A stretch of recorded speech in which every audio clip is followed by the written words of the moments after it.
Hi there, buenas guys. This is my 2 of 3 videos this morning where I want to kind of catch up a little bit on my summer reading list. I am working away from my kind of home base in southern Spain at the moment, working as a TESOL teacher in Brighton, which is kind of nice because it's a place I have great fondness of, though I do have to point out that some of the worst experiences and the best experiences of my life have happened in this city. So, okay.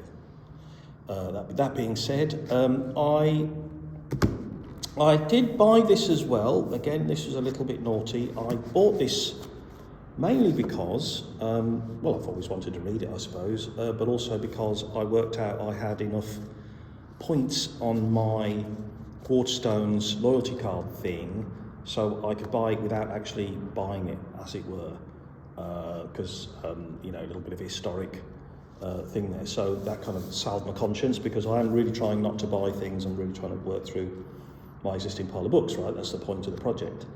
The book I am going to talk about briefly this morning is Solaris by Stanislaw Lem. I think is more the accurate pronunciation. Lovely little edition, actually. You know, I like the physicality of the books that I review, and this is a nice little paperback, a little Faber and Faber. I don't think I've seen one of those for a while, actually. Yes, a few things to say about this. First off, I'm a big fan of 2001.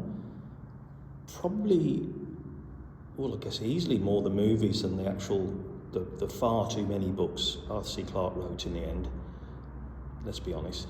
And I was aware of Solaris, and as a kind of kid, I was too young to watch 2001 when it came out. I kind of caught up with it, I'm not quite sure when, late 70s maybe I saw it on the big screen kind of thing that time.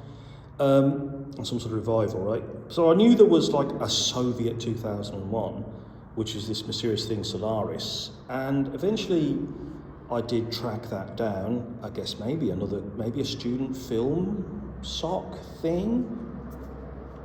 I don't remember that much of the movie. I remember his face, and I remember some very lyrical, beautiful nature shots on Earth. I remember the slow pacing. And I remember the kind of vague idea, and I don't really remember it beyond that. I'm sure it deserves a rewatch. I'm sure it does. It's a Tarkovsky, right? Then, you know, time passes, and then I really, really loved the George Clooney, Steven Soderbergh version of Solaris.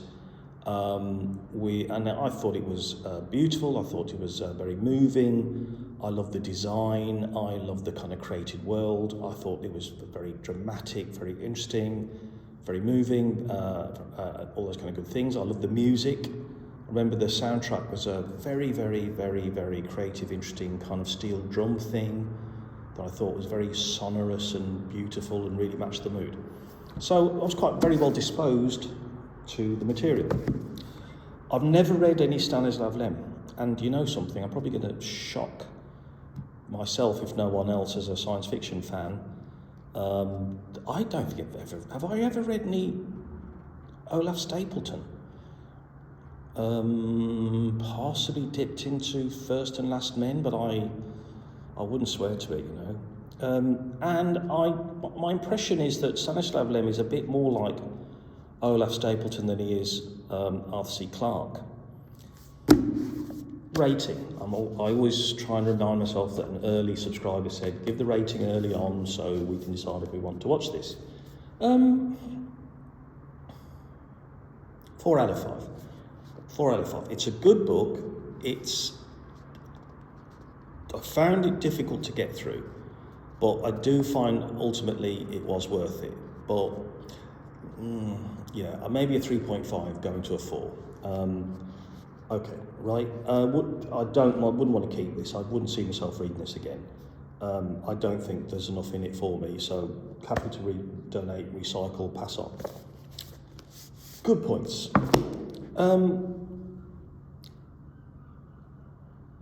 he has created a world, a secondary world that he is very committed to. He has thought a lot about this very unique, very alien planet. So the basic point is that at whatever distance we have interstellar travel, it must be in a kind of near enough future in his imagination, because the society is very similar. I'll say something more about that in a second. And there is this planet, and it's got a red moon and it's got a red sun and a blue sun, which he kind of plays with the idea of that a little bit. And so the idea is that there is the ocean on this world. I think it's all ocean, apart from a very, very small outlying islands kind of thing. The ocean is clearly, if not sentient, then living.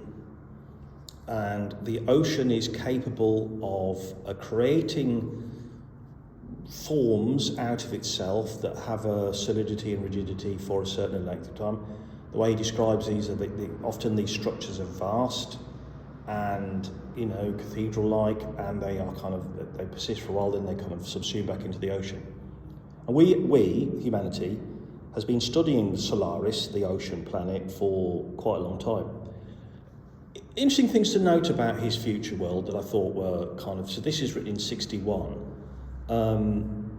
Depth of communism, height of communism, height of actually existing socialism, whatever you whatever's the polite way to call it now. And so his future, I don't think there's a Russian name in this book. I don't think there's an Eastern European name in this book. That must have been deliberate. And he's talking about the world he's created is one where scientific, and I think he has a little bit of fun about this. I think there's a little bit of satire here, where scientific formality, scientific rigidity, scientific bureaucracy, scientific fanaticism is very, very strong. And a lot of the book is, too much of the book maybe, is discussing very convincingly about these kind of scientific disputes between various people who've tried to schools of thought about Solaris. Okay, and that adds depth to the world. So there's a sense here that it adds to the kind of illusion. Okay, right, that Solaris is a real place. Okay, right, no, that's good. And the characters, the human characters, are all scientists, and they're all fairly convincingly depicted as talking how you imagine scientists would talk and interact with each other. They're all male scientists. They share a particular kind of jargon, argot, way of talking to each other, way of expressing themselves. Again, that's done very convincingly. Another strength of the book is his power of description. Now, it sometimes, being a science fiction writer, you must be a little bit dotty, because really what he's done is he's spent an awful lot of time thinking about something completely imaginary. So he spent a lot of time building up in his mind what Solaris would look like, what Solaris's ocean would look like, and he uses all this kind of abstruse biological, engineering, architectural language to describe the structures and formations of the mimioids and the what have you that the ocean can create. Again, adding to the illusion, that the sense of reality, that works, that's great. Negatives about the book, I'll come back to positives. Negatives about the book, I found some of this stuff a tiny bit pointless, really. I kind of like, you could have cut a lot of that out, really. I think I understand the kind of rhetorical benefit he's getting from it in terms of deepening the reality of his world to make the kind of story point stand out more. Okay, but sometimes some of those chapters were quite hard to get through. There's quite a lot of conflict between the male characters, the scientific characters, that seems to come slightly out of nowhere, that I didn't really understand why they were being so so twattish to each other all the time. I suppose he's trying to kind of exemplify the tension, the kind of strangeness of the place. Yes, fine, but a little bit kind of almost melodramatic. So not sure that particularly worked all the time. Some parts of it were boring. Some of the going into the scientific lore of Solaris and the disputes, that was a bit dull. Also, in terms of the way the story is set up in the film, sorry if I'm giving spoilers away to a film that didn't exactly come out last year. I can't remember the Soviet version. I can't. The Russian version. In the American version, there is a climax. There is a solution to the visitors, which I'll talk about in a second. And it does build to an ending. It doesn't really do that in the book. And I think we're kind of meant to think that he kind of stays there because it somehow makes him happy. But all that aside, the book really wouldn't matter at all and wouldn't kind of have had any impact, I don't think, if it wasn't really ultimately asks us two, I think, really interesting questions. One is, could we ever know or communicate or contact a completely alien form of being? I don't want to say intelligence because I think he's quite careful not to say intelligence.